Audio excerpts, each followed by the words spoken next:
دنیا بھر میں جیو ایکسپریس نیوز کے ناظرین کو اپنے نیوز کاسٹر محدثین حسین بلال کی طرف سے السلام علیکم۔ خبر شامل کرتے ہیں ضلع منڈی بہاؤالدین سے، جہاں تنظیم رفاع عامہ صحابہ وڈائچہ نے شجر کاری مہم کا آغاز کر دیا۔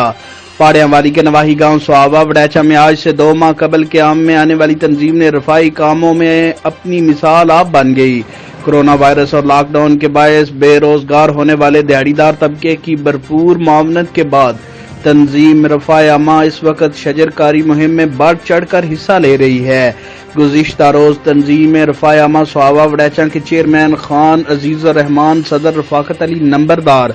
General secretary Imran Anjum Mangat, joint secretary Raja Ramiz Ahmed, finance secretary Shahzad S N Waraich, chief coordinator Naseer Ahmed Tarar, secretary general Abid Naseem, senior نائب صدر ظہیر احمد وڈائچ، نائب صدر اکرام اللہ ایڈوکیٹ، نائب صدر اصغر علی سیٹھی، حاجی بشارت وڈائچ، امان اللہ، عظیم الحسن دلدار نمبردار، فوجی ظفر و دیگر نے مین گجرات سرگودا روڈ پر پودے لگا کر شجر کاری مہم کا باقاعدہ آغاز کیا اور اہلیان صحابہ وڈائچہ و دیگر گرد و نواح میں بسنے والے شہریوں کو بھی اس کار خیر میں بڑھ چڑھ کر حصہ لینے کی اپیل کی ہے۔ کیمرہ مین تنزیل اشرف وڈائچ کے ساتھ رپورٹ شاہد سامول، جیو ایکسپریس نیوز، پاڑیاں والی۔